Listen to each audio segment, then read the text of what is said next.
Hello there and welcome to episode 34 of the Bike Karma Bicycle Stories podcast. I'm your host, Tom Brown. This show is about bringing people together from all over the world to share stories about bicycles and people. It's an open door, big tent type of show where people from different groups in the cycling world can get together and learn about each other.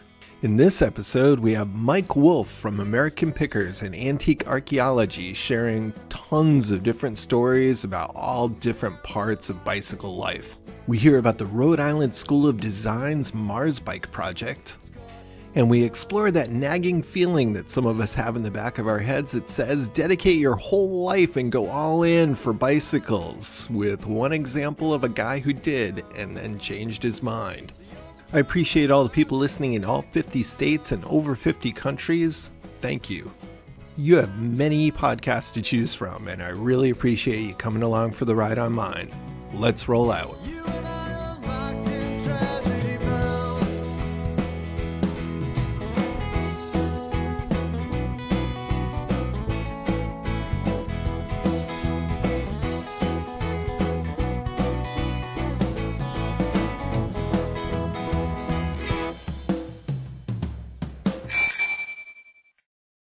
Here at Bike Karma, we work really hard to try and make everything sound as good as possible. So just a warning, you will be able to tell that this next story was done over the phone, but the stories are awesome.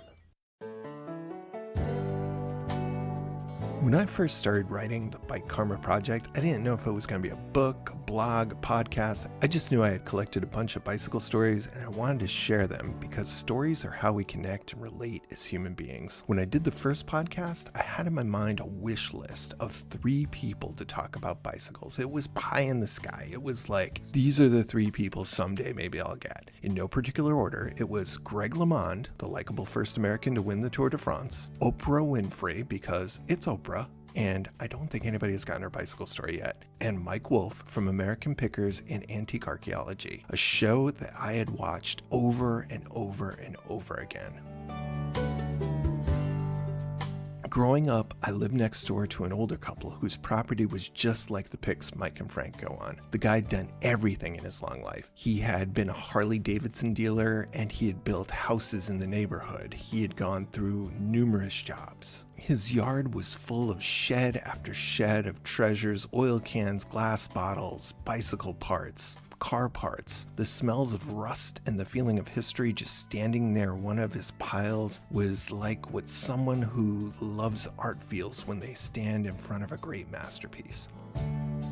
My favorite item on his property was the back half of a car. It was the most amazing thing and one of the most frustrating things because I wanted to be in this car rolling down the road, but obviously it was cut in half. The story that I was able to put together bits and pieces over a few years was that he and a guy went in on buying the car, and when they went their separate ways, they cut the car in half, which makes no sense and yet does kind of make sense on some level. The time I spent in and around that car filled in a lot of daydreaming hours during my childhood. So watching the show where Mike and Frank pick through people's sheds and garages, uncovering antique artifacts and uncovering stories speaks to me on a plane that goes all the way back to my formative years with my neighbor Fred and my dad and all the other old timers who have since moved on. It may even be part of why I rescue old bicycles, is finding this camaraderie in the universe, this river, this flow of people who tinker in their workshops and build things and fix things. So when I finally got up the courage, having enough episodes under my belt and feeling like I had practiced enough to get there and knock on the door, I messaged him online and his publicist got a hold of me. Thank you so much, Julie Nathanson, for doing all that work behind the scenes. So he called me at the end of a roller coaster week of highs and lows. I got a new bike earlier in the week, then 2 days later my son needed an emergency appendectomy, and then I got his call on Friday. So it was a week of highs and lows. My son's okay now. The conversation we had wasn't anything like I had imagined in my head. We didn't really talk about old bicycles that much. We talked in a common language of loving bicycles, but it wasn't like the show. So I thought to myself, it's kind of easy to put people in a box. We do it to make sense of our world, but we always need to remember to leave the lid open. I had an idea of him being into only antique bikes from watching him on the show, but people are three-dimensional, and he has a huge huge database of knowledge in his head about all ages of bikes, past, present, and future. So I didn't have the conversation I thought I was going to have with him, but I had an awesome conversation with a guy who I really respect in many levels and who I understand as being more than just the person he plays on TV now. He's a guy who loves bikes, loves history, and he's a good person. So here's my story. Check 1 out of 3 on my wish list of dream interviews with Mike Wolfe from American Pickers.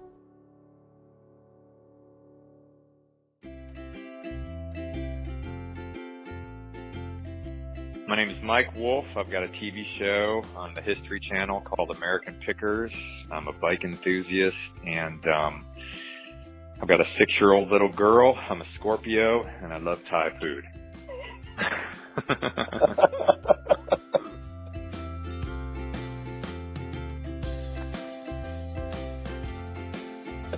Love it. You're a Scorpio. How are you I'm doing? A Scorpio. Are you? What's your birth date? 10/24. Okay, I'm the 6th, November 6th. Yeah, I got the Dr. Pepper number. I don't know how that works. Yeah, there you out. go. I'm an old guy, man. I just turned 54, so I'm getting up there. Been around the bicycle scene a long time. I was born in 1970. Okay. Yeah, well, I was born in 1964, and I graduated from high school in 1982. And in 1979, I was a freshman, and I skimped and saved and scraped up cash from anything I could do, and I had a full campy bike in 79. I think it was a Raleigh, and those were good times, you know, to be around road bikes, because there was a lot of things transitioning then. Back then we were, you know, still riding in cut-off shorts and tennis shoes, and then the first time I ever saw Lycra shorts or road bike shoes was on a RAGBRAI. And I'm sure you're familiar with RAGBRAI, the Des Moines Register's annual bike ride across Iowa. Yep. So there was a lot of guys there from all over the country riding that, and I think I was riding a Kabuki at the time, and I got into a pack of guys, and we were just cruising, man. And it was the first time that I'd ever seen Lycra shorts, wool shorts, seedy shoes.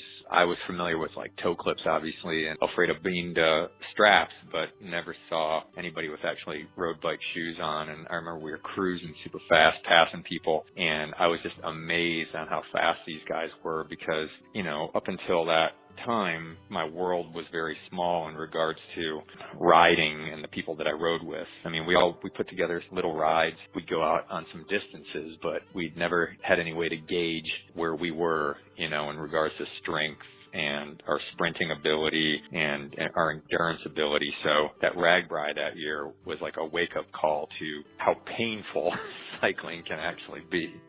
Now, had you been riding bikes your whole childhood? Yeah, my mom bought me a 20-inch wheel bike, brand new bike from K&K Hardware in Bettendorf, Iowa.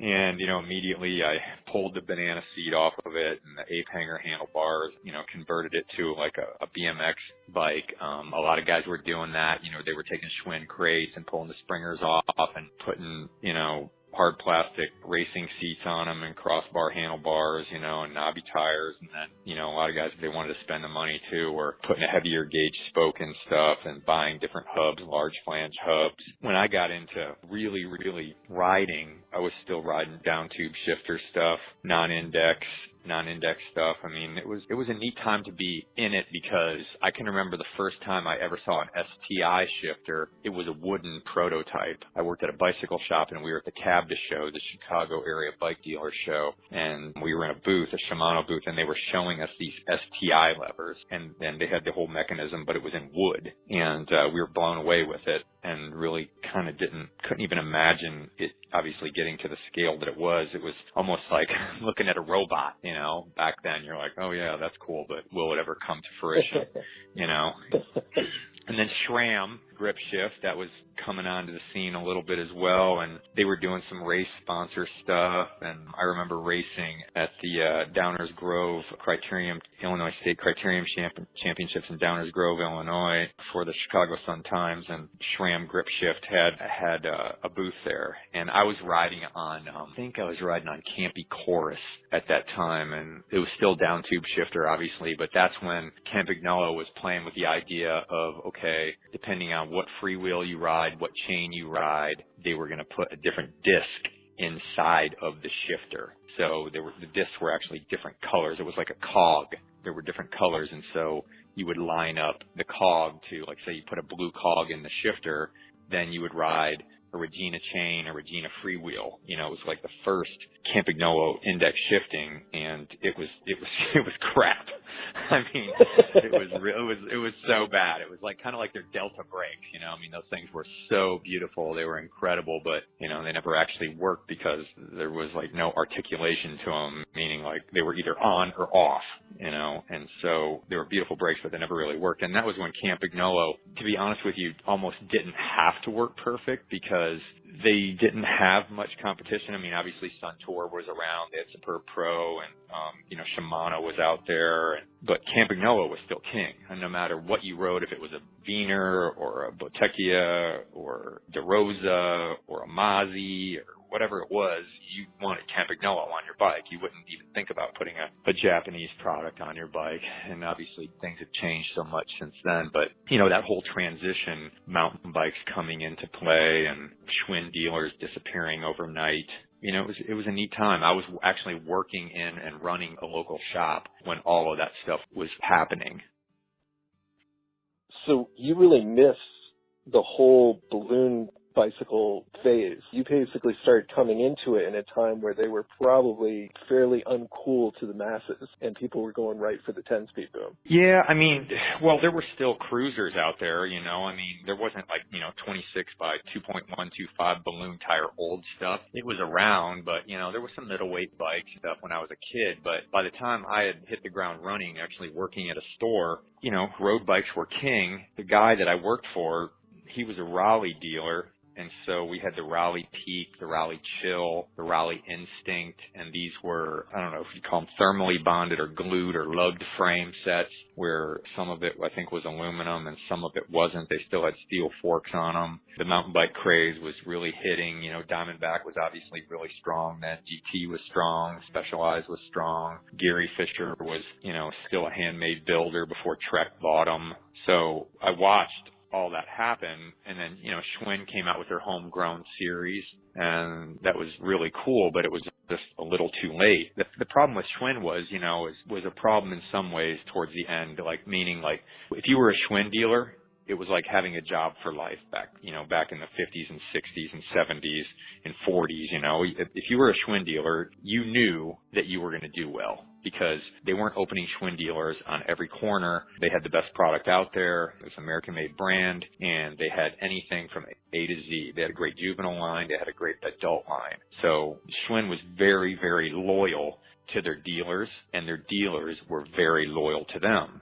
So I grew up in the Quad Cities, and right when mountain bikes first started coming out and the craze was hitting, you know, Schwinn didn't jump on board with that. They thought that was a fad that was going to come and go very quickly. And so I can remember 5 Schwinn dealers closing over that 5-year gap of where that all was arcing and changing. By the time mountain bikes did come out in the Schwinn line, and by the time Schwinn started realizing, hey, we really need to amp up our dealer base, you know, most of our dealers are at retirement age now. We need to get a younger dealer base started. It was all starting to come down for them. I can remember I went to the Leslie Hindman auction in Chicago, and that was in 92. When they were auctioning off the Schwinn family collection of antique bikes, and I sat next to Frank Schwinn right there in the front row, and it was fascinating. And to be honest with you, I did understand how historic that day was. I mean, here's a brand that was around from the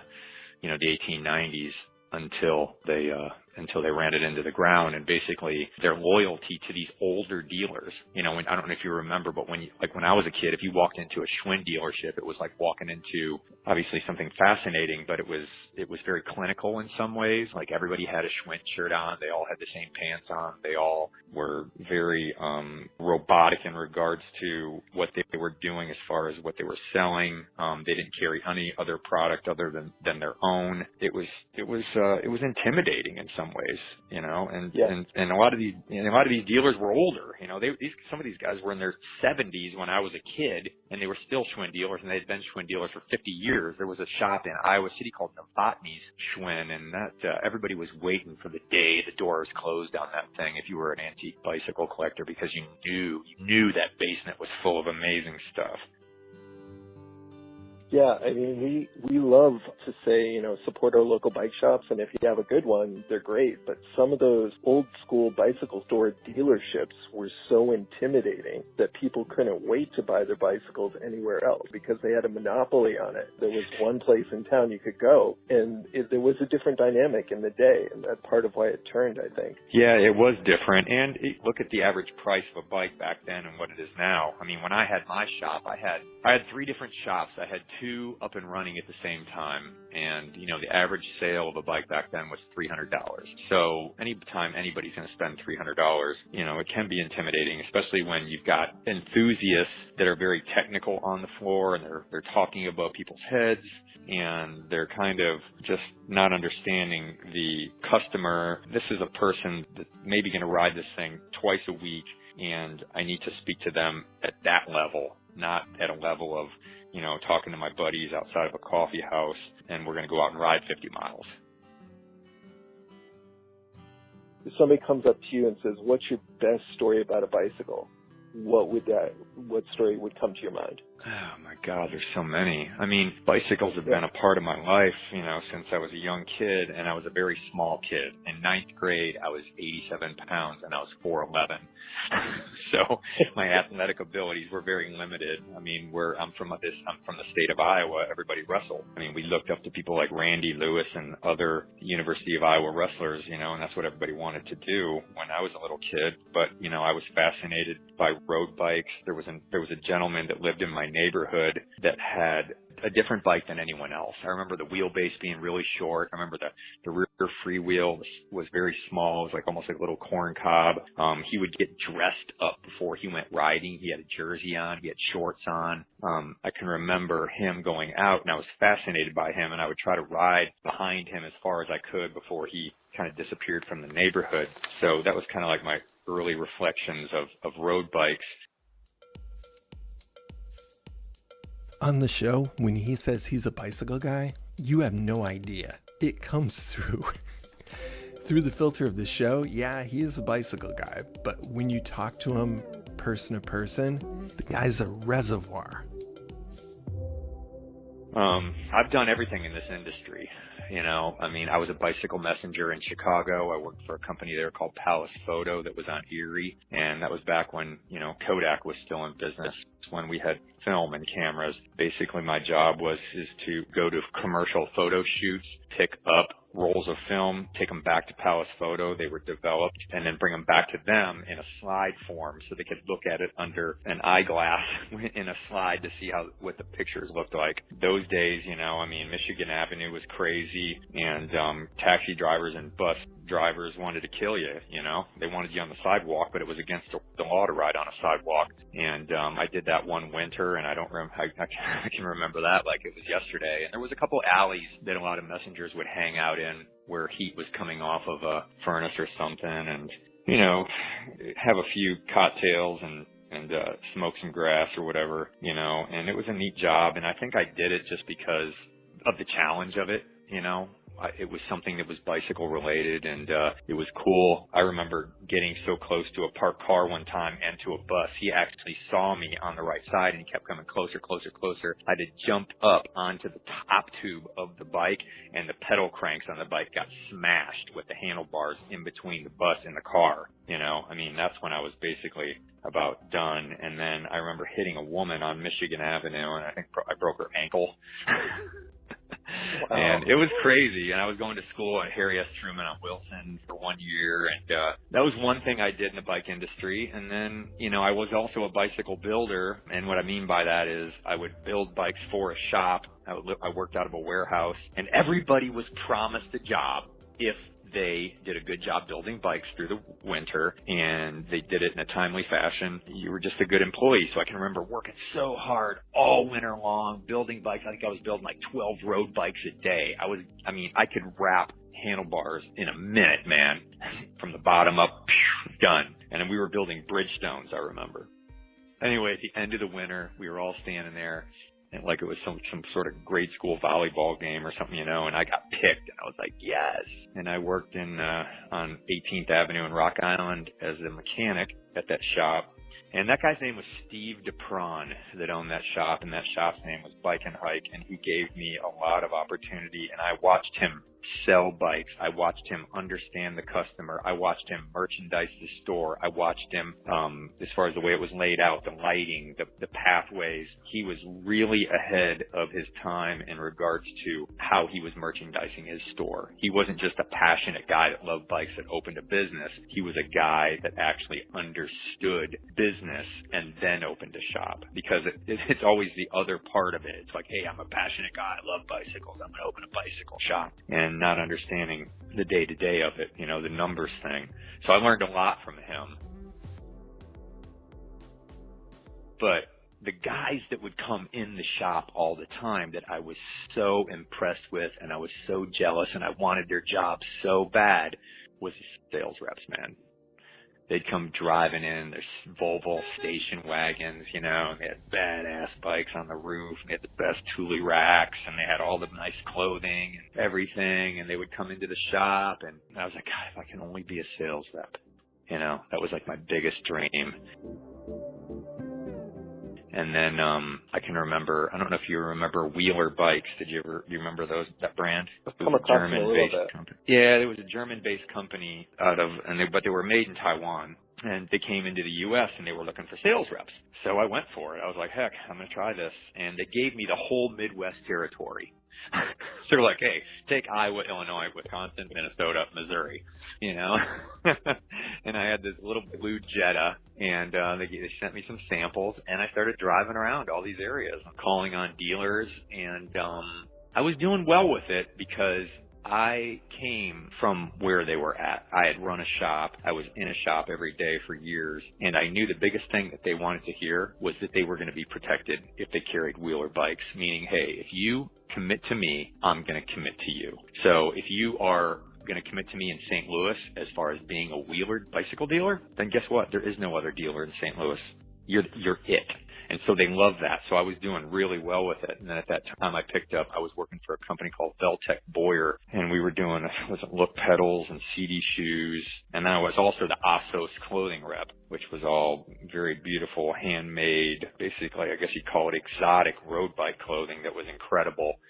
So I was selling all this stuff. I was working for Salsa, selling Mango's Diamore bar ends, you know, and a frame every once in a while. But, you know, those were interesting times for me because everything was on commission, you know, and a lot of these companies didn't pay out until product was delivered. So I had to pick basically full time while I was doing that to make some money. So if I drove by an old barn or a rundown bar on the way to Minnesota on a back road, I would stop in the bar and say, hey, do you got any old neons in the basement or blah, blah, blah? And he'd be like, yeah. And so I'd buy that stuff and I'd sell it in the next town down the road. And that's really what financed me being a sales rep for all these years.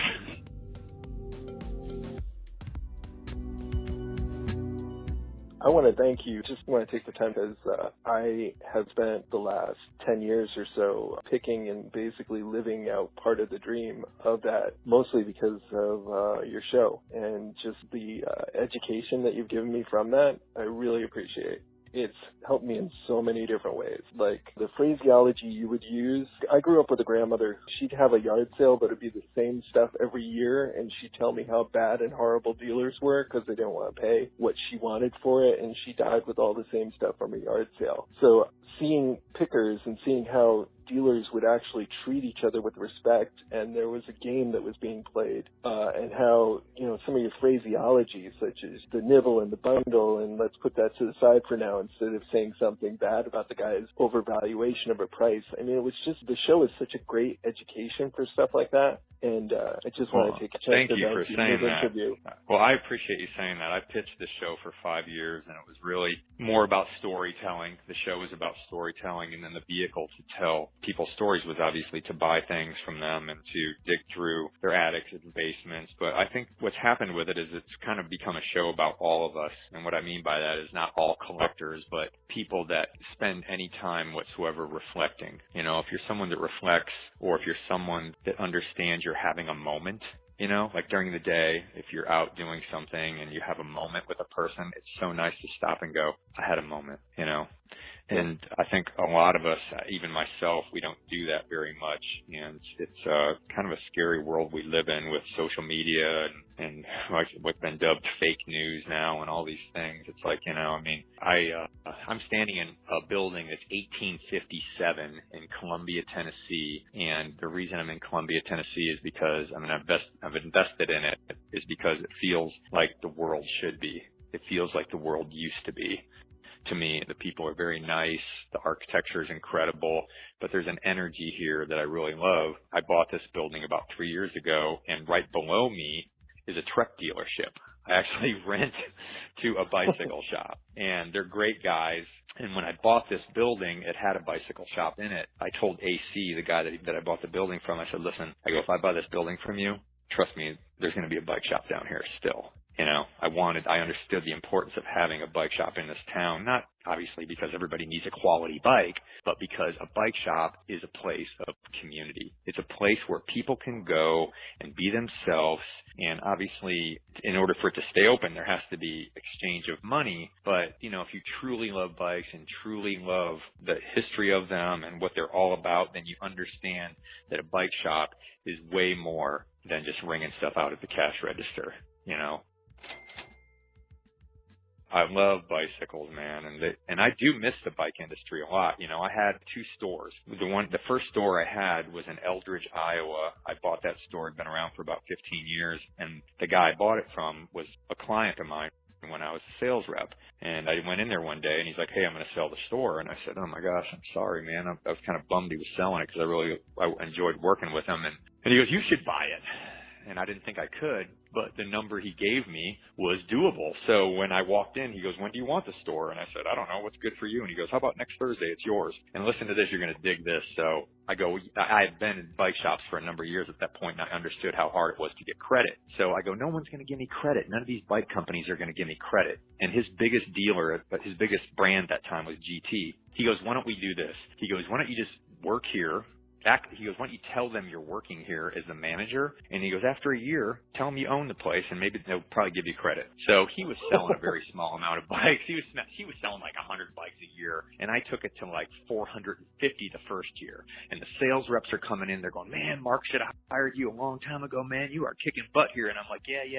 So, you know, we were just rolling through it, you know, selling nuke-proof hubs, Manitou frames, Manitou forks, and we were killing it with GT, and I think I picked up a Gary Fisher and Specialized at that time, and we were rolling through it and everything. And then at the end of the year, at the bike show, I remember I went to Chicago. I go, listen, man, I go, Mark has not owned this store for a year. I own this store, and I want credit with you. And they did it. They gave me credit. I couldn't believe it. And my second location, dig this, my second location, I was driving through this historic district. It was Davenport, Iowa, and this little old lady was putting a sign in the window for rent. I go in there, and I'm like, how much is the rent? I think it was like $500 or something. She goes, $500. She goes, what do you want to do? I go, I want to open a bike shop here. So a friend of mine, he was a mountain bike racer, and everybody called him Uncle Nobby. And Uncle Nobby, he would take scrap wood and whatever it was. We hung like barn board all over the walls. And this is way before that was trending. I mean, this is like, gosh, 20 years ago, you know, or something. And so we hung barn board all over the walls, and I put paper over the windows. And listen to this, I had no money whatsoever to open this store. I bought a cash register for like $50 at Staples. I put $50 cash in the cash register. I called Diamondback and I said, listen, I go, I want 50 bicycles delivered to this address, you know, because they gave me credit. It was winter dating. So they dropped 50 bikes in there. We freaking built them. We pulled the paper off 3 days before Christmas. It's like, boom, Village Bike Shop. Here you go. That store was open for 11 years with no money. I had $500 in renting it. I had I had $100 in the cash register and the money that was in the cash register, and then just the drive and the passion to do it. Like the sheer fact of like naive going, there's nobody that's going to tell me I can't do this. So what would you tell a guy today doing that same type of thing, having that same type of passion? It seems like that formula would be really hard to play out today. It would be extremely hard to play out today because there's a lot of different factors that are happening now. When I opened that store, you had to worry about mail order catalogs. You had to worry about NAHBS. You had to worry about performance, and not too many people would even risk doing something like that. Mail order in itself was not new, but buying bicycles was new. Like, to actually spend that kind of money without seeing it, touching it, and riding it in a catalog and then having it shipped to your house was a very foreign idea in some ways. Those guys did well, but not like Amazon and stuff today, obviously. So now these dealers, what they have to put up with and struggle through is online sales, and that's a real thing. So it's really about service, service, service. To me, the money to be made in a bike shop is obviously service and parts and accessories. If you can open a bike shop and not sell bikes, then you're gold. And then also, you can carry all the things that all the other shops can't afford to carry or have the square footage to. So if you don't have bikes, think of all the shoes you can carry. Think of all the shorts you can carry. Think of all the forks that you can carry. Think of all the wheel sets. Think of all that stuff, and bags and all that. I mean, obviously, people can buy that stuff online, but you're offering a small space where they can actually put their hands on it, connect it to the bike. You have knowledge of the product and all of that. When I was a bike dealer, if you were getting 38% on a bike, you were doing good. And that was my Univega line. And Univega and Raleigh were connected to each other then. There's a lot of shops now, I feel it's tougher. And what has to happen is the more personal side has to be even more powerful. The relationship side has to be more powerful. You can still get dating. You can still do that, obviously, if you have credit. And you can still rent spaces in smaller communities that the rents aren't that high. But it's like any other business. It's tough, and you have to, I don't care what you're doing. If you're selling aluminum siding or you're selling bicycles, you have to have an online presence that's strong as well. So it's a different time. That's what I was saying earlier. It's like, I'm glad I was involved with it and raced through it at a smaller pace, I mean, when I was a Category 4 and was content at that, it was 1988, 89 and through the early 90s. I think the last road race or crit that I did was 1998, and I just walked away from it. Imagine what's happened not just in the bike shop business-wise, but technology-wise since then. It's a different animal, and I respect anyone that's in the business still. People say, like, I'm a science teacher, and they say, Tom, you love bikes. When you retire, you're going to open a bike shop. And I'm like, no, because everything you're saying is absolutely true. It's like your idea about what a bike shop in 2018 should look like seems so friggin' counterintuitive, but then it's brilliant. It's like, if you're going to open a bike shop in 2018, don't sell bikes. Yeah. But then you explain it, and it's like, well, yeah, that makes sense. For this day and age, that makes sense. It's either you're going to have a bike co-op that's going to be a nonprofit that looks more like an old-timey bike shop, or you're going to have something new that does not look like the old-timey bike shops. I like the Trek dealership that's below me. This is his third location. He's in a couple different towns in Alabama and wanted to be here because Columbia's 38,000 people. He saw that there's a market for it here, but he's been really good at like having community ride. He's got a really strong Instagram account. He also has, the owner has the ability to pull from other stores that he has with inventory. And then, Trek is an interesting animal, man. I mean, when I dealt with him, it was a company called Intrepid, and Intrepid had Klein, Gary Fisher, Bontrager, and Trek. Okay. And so what they had done to us when I was a Gary Fisher dealer was they opened up 3 Gary Fisher dealers within a mile and a half from each other. Okay. So what happened was we all just were there to fight it out. And I could go lower than anybody, I thought, because I owned my building. I had a coffee house next door that was giving me rent, and I had an apartment upstairs that was giving me rent. So it was like, hey, you want to mess around? Let's do it. So it was like a gunslinging thing. It wasn't anything that was enjoyable. They knew what they were doing. They knew what they were doing when they opened up 3 Gary Fisher dealers within a mile from each other. They didn't give a shit. And unfortunately, I hate to say it, but it's corporate America. So when Trek had all these big dealers in Madison, huge dealers like Budget Bikes and a couple other ones that really built the brand. And then they walked in and they opened up a company store downtown Madison on top of these guys, you know, and they had all the merchandising and they had all the glamour and everything to the location. Obviously, they built something that no one else could build because they could afford it. They kind of tore that thing down. You know, it's worked for them because now, you know, there's a lot of Trek stores opening. But what's the difference between a Trek store and a Schwinn store from back in the 50s? When you went to the shop in the 50s and all they carried was Schwinn products, Schwinn brake cables, Schwinn chains, Schwinn this, Schwinn that. They come in, they merchandise your store, and which is a great thing because, you know, it takes it to the next level visually. When the customer comes in, you know, it really kind of shrinks down on some of the other smaller components that you can buy. You know, like what smaller companies, whether it's clothing, whether it's hubs, whether it's wheel sets, you know, whether it's seats, whatever it is, you know, if you want some to support even some of these smaller companies like Jand, or I remember Blackburn was really big with bags then, you know, and rear racks, front racks. You can't do that if you're a Trek dealer. Dealer, I mean, like if you're actually a Trek store, because I think 80% of your merchandise has to be Trek, you know, and I'm not saying all this stuff to beat up on them. What I'm saying is the industry has changed. It's changed a lot. And I think that the independent bike dealer can still survive. Obviously they can because they're all over America, but they are shrinking in number because of the trend of how people shop.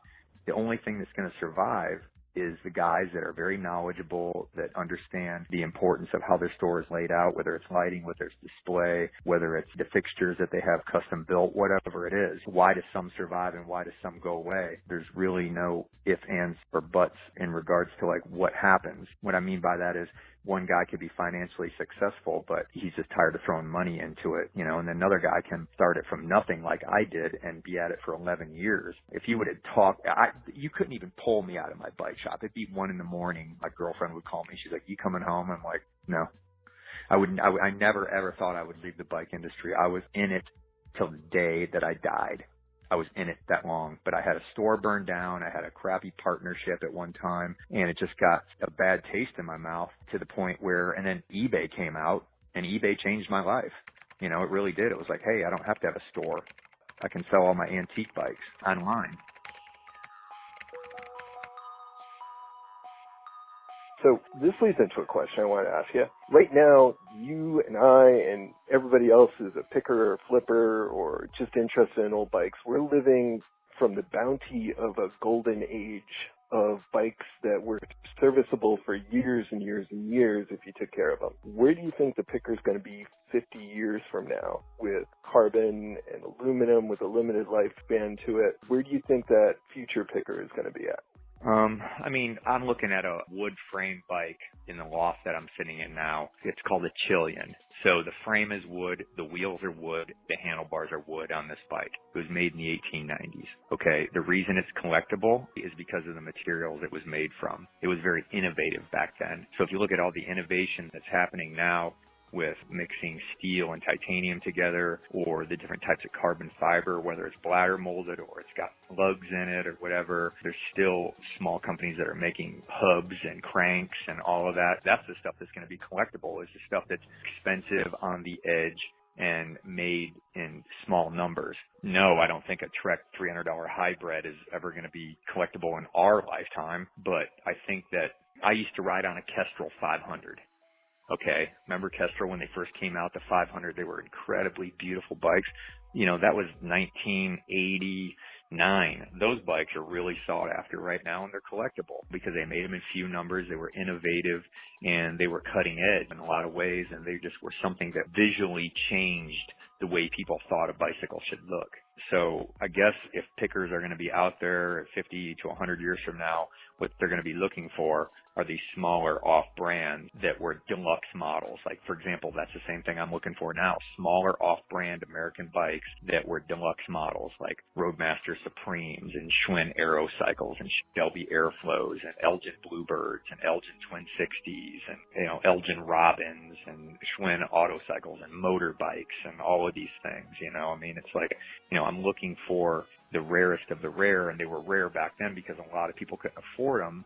and they were deluxe bikes. They had everything on it. They had lights on the front fenders and crossbar speedometers and pogo seats and rear racks with taillights in them and drum front brakes and 2-speed gears on some of them. It was an accessory. I mean, to go on and on and on, that's the stuff I'm looking for, and that's the stuff that's hot right now.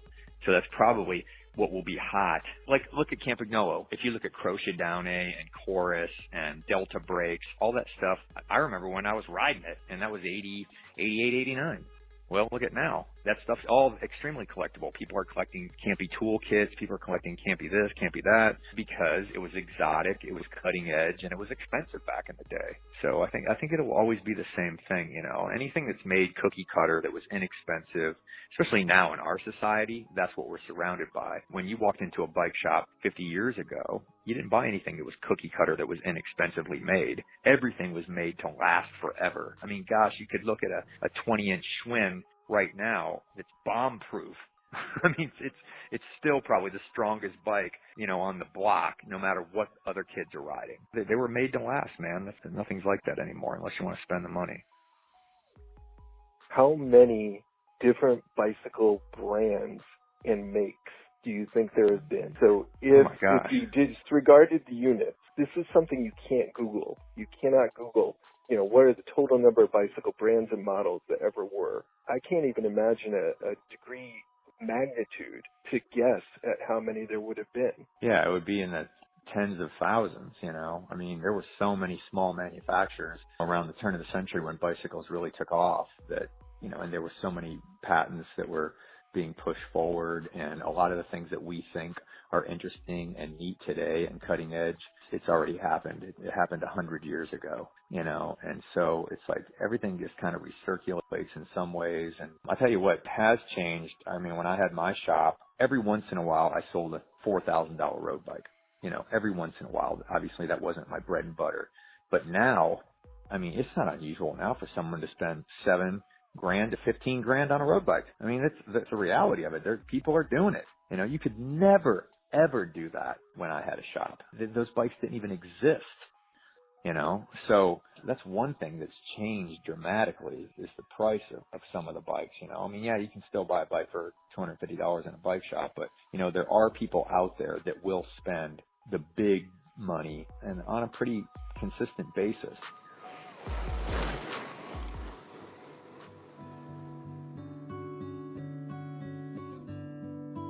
Yeah, those were the days, man. I mean, that was like, you know, I was 14 years old and I was blown away by that stuff. I mean, that was like looking at an exotic motorcycle or car to me. Bicycles were it. You know, I didn't even get my driver's license until I was 18 years old. I never wanted a car. I didn't need a car. I had a bike. And then when I moved to Colorado, I bought a one-way bus ticket when I was 17 years old. The way I got my money was I sold my Miata road bike.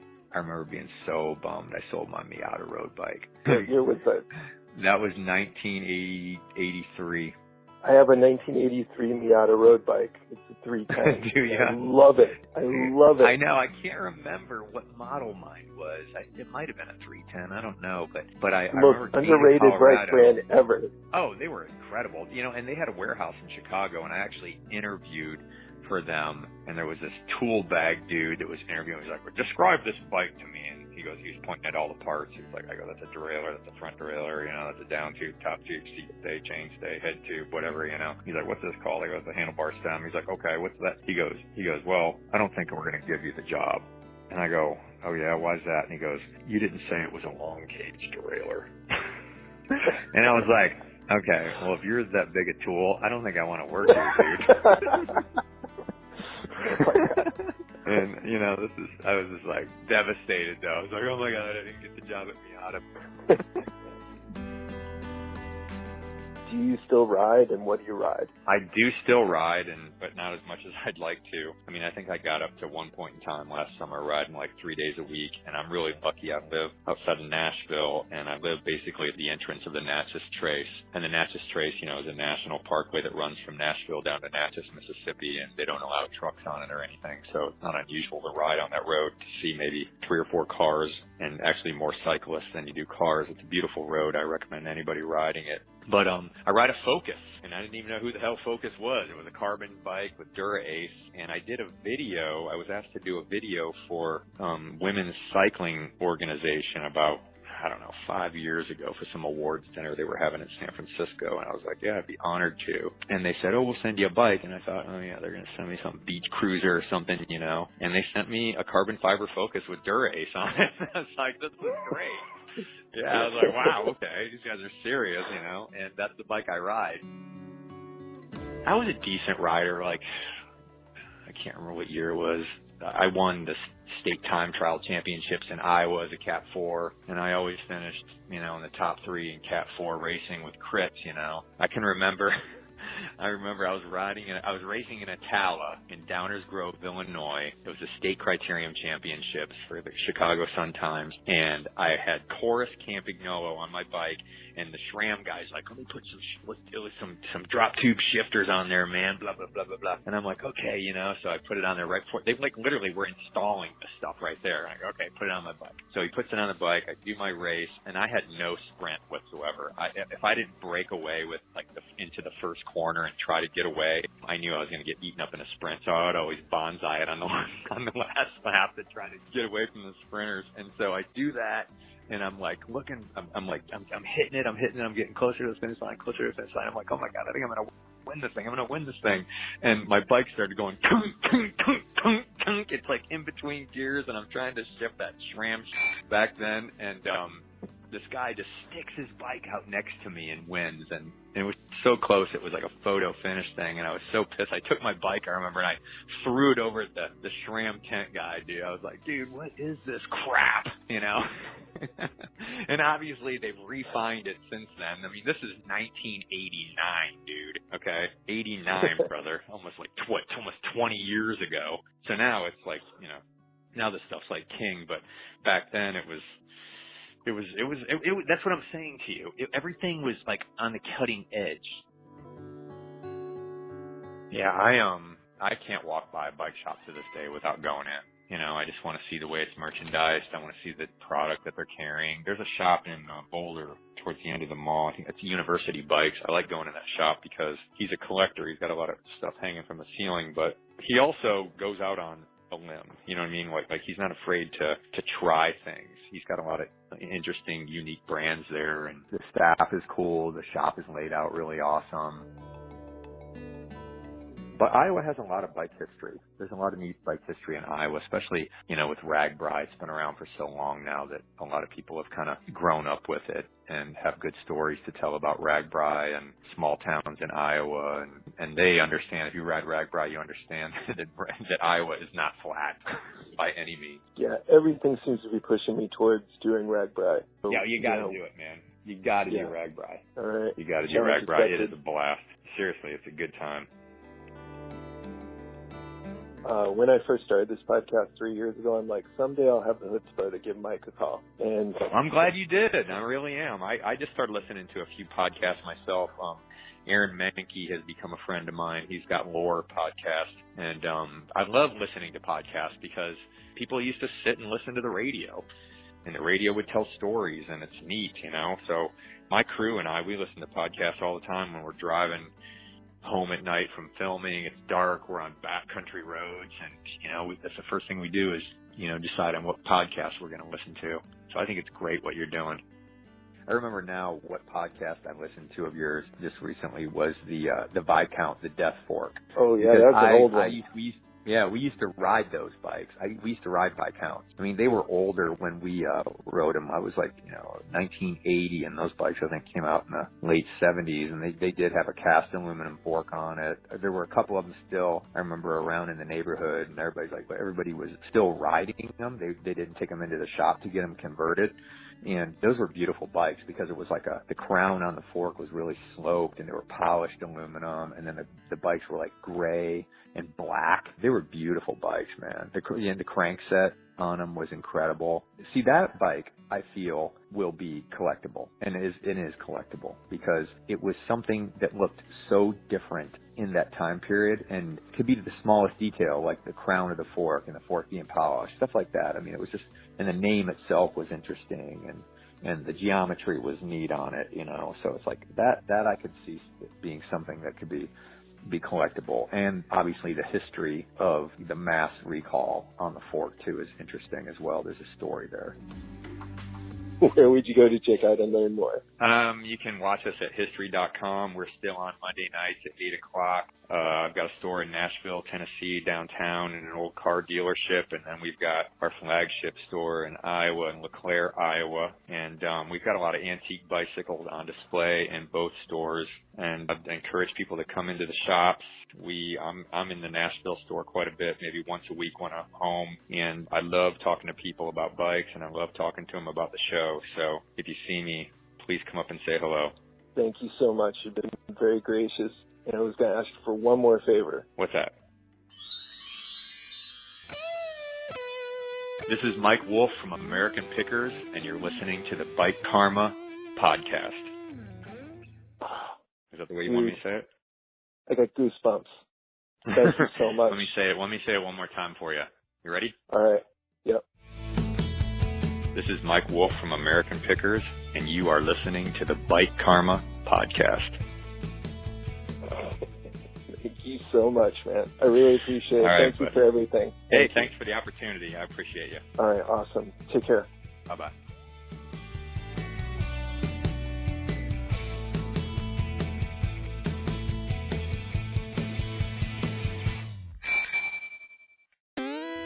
Hey, Tarran. Hey.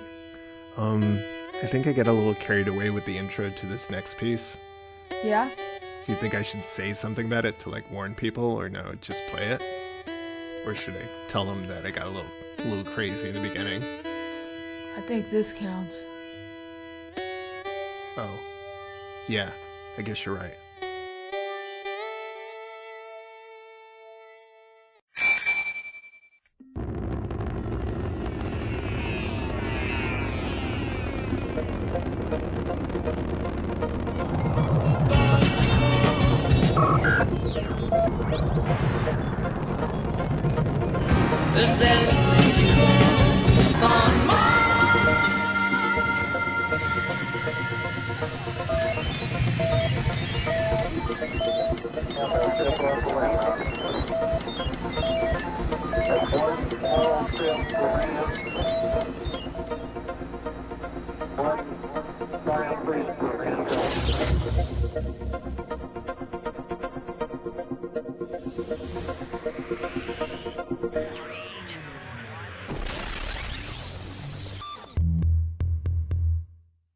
My name is Sam Lavoie. I'm with the Rhode School of Design Rover Club.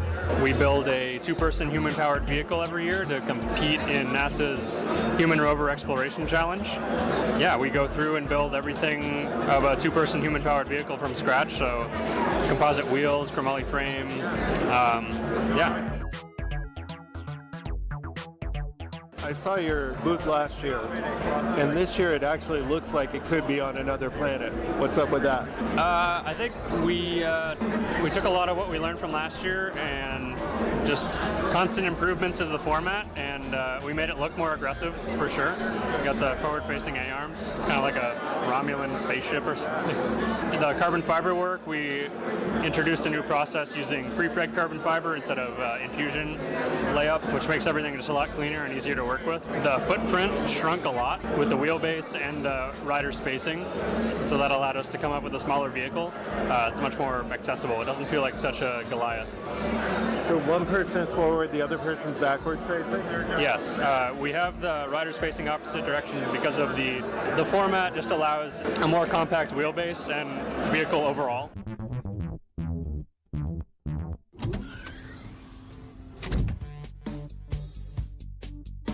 What was the overall mission objective for this? So NASA's Human Rover Exploration Challenge is a competition that happens every year in Huntsville, Alabama. The concept of the challenge is basically to kind of draw upon what the original challenges were for the Moon rover and challenge universities to kind of come up with their own two-person vehicle. So we go down there and we compete with about 100 other schools from around the world to kind of complete an obstacle course and complete tasks on that obstacle course to accumulate points in this competition. So it's half time trial, half completing the task. This year, we were doing really well. We were the lightest overall at the competition. We were 99 pounds, the vehicle overall, and the next lightest was about 150 pounds. And this is for a two-person, three-wheeled vehicle with fat bike tires.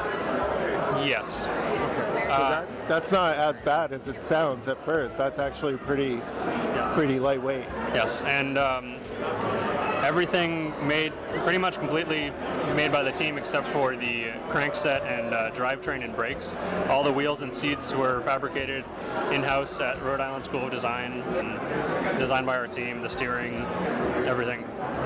So what place did you come in again? This year we actually didn't perform that well because we had a minor mechanical failure during the race.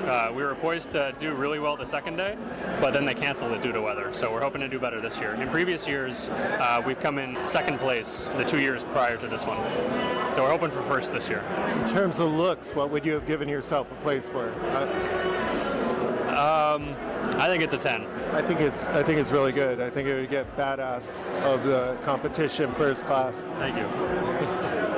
I know imagination is part of science and engineering. Did you guys picture yourself on the moon? Yeah, for the when we were doing trials with the vehicle and we brought it to the park, we kind of created some obstacles that would simulate maybe what we would see at the competition, like some rocks and some moon rocks and some really heavy terrain. And yeah, luckily during the competition we don't actually have to wear a spacesuit. It would be really hot in Alabama in April.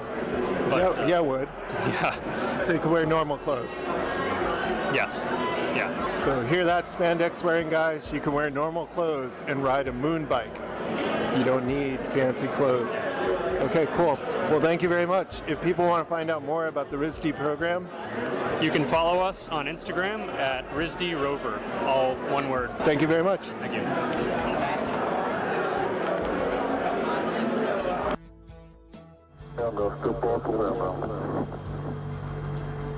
That's one small step for man, one giant leap for mankind.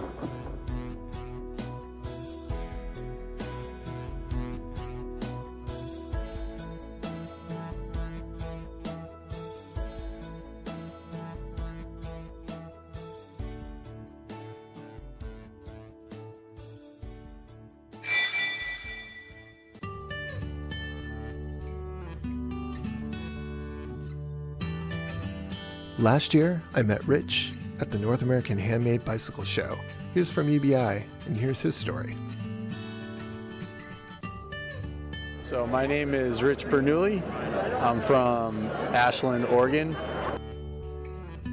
So you're here at the North American Handmade Bicycle Show, and you basically represent UBI. That is correct. The United Bicycle Institute. So one of the places in the world where you can go to be trained as a bicycle mechanic, frame builder, all that good stuff. What's the funny thing what jumps to your mind as a story? So one of the stories that I had was, I'm not going to name the student's name, of course, but we had a student that showed up to take a frame class. And he was so enthusiastic about what his possibilities in future were going to be like that he quit his very well-established, very well-paid job and took out a $20,000 loan, purchased all the equipment that you could possibly think of to buy to build frames, and took our course. And the first few days realized that welding is not easy.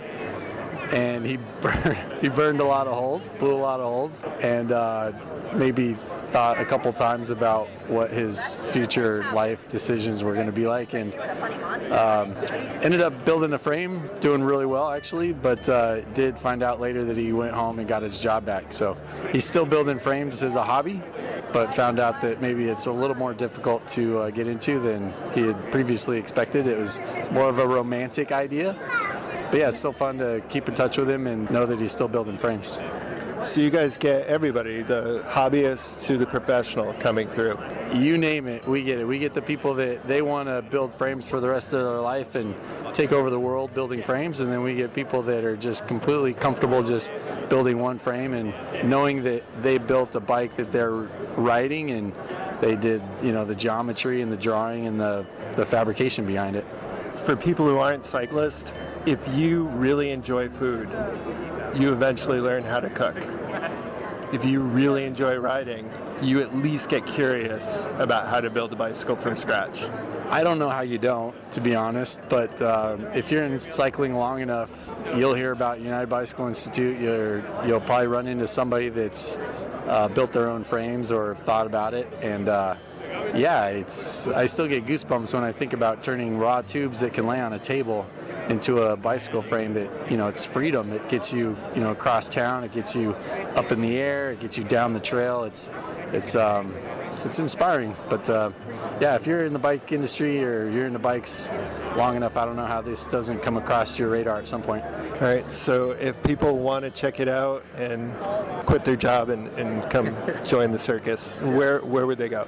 So you can find us initially, most people find us at our website. We're at bikeschool.com, but we're also on Instagram at United Bicycle and Facebook as well. We're on all that stuff. But yeah, if you have any questions, bikeschool.com, or you can call us as well, and we're happy to help out. Great.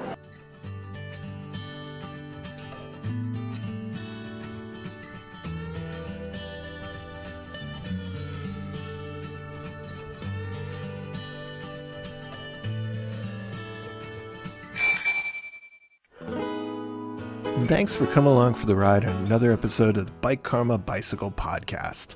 I really appreciate you coming here to check things out. If you like our opening and closing themes, then check out Keller Glass and the band Mobjack. Thank you very much, Keller, for letting us use your songs. You can find them at mobjackmusic.com or anywhere where you get music. Yeah, and the whole rest of the album is just as good. I want to thank everybody on social media for interacting and reaching out, especially I Like Your Bike for saying some nice supportive stuff about the show to me. To Kirby B for leaving us a really nice review on Apple Podcasts, thank you very much. To Ride and Mend for liking a whole bunch of pictures in a row. And thank you Cycling Fool for the nice note. Thanks to Mike, Sam, and Rich for sharing your stories on the show. Thanks to Uncle the Podcast. Hey, Uncle. Hey, Aaron. Thanks for having me on the show the other day. You can go check them out, too, at Uncle the Podcast and their companion show, Transresistor Radio. Also, thank you for new followers on Podbeam, Johnny, P Turner 66PT, BIUSDP, Nifra, Hi XMI, Bikes Burpee, and Pink Fox and Knit Socks, I think. A special thank you for all the patient people waiting in the queue. Apparently I have recorded enough stories for the next 5 episodes, but I'm still looking for good stories for the next episodes after that. So you can email me at bikekarmaguy@gmail.com with any comments or feedback on the show or with story ideas. The Bike Karma Podcast is the intellectual property of Thomas Brown. All rights, including trademarks, copyrights, and all that stuff, are reserved and asserted. If you have a bicycle-related product and you'd like to help me pay for this show, that's awesome. Contact me on any social media or the email. New stickers are available just for the asking, and hey, they're round this time. Check them out on Instagram and get yours just by DMing me your address, and I will send them to you. Absolutely free to the first as many people as stamps that I have. I'll probably send you extra so you can share them with your friends and stick them all over the place. Responsibly, of course. And now Tarran has something he wants to say. Don't forget to do your ABC quick check. A stands for air. B stands for brakes. C stands for chain line. Quick stands for quick release. And don't forget to check up your bike. Till next time. Keep it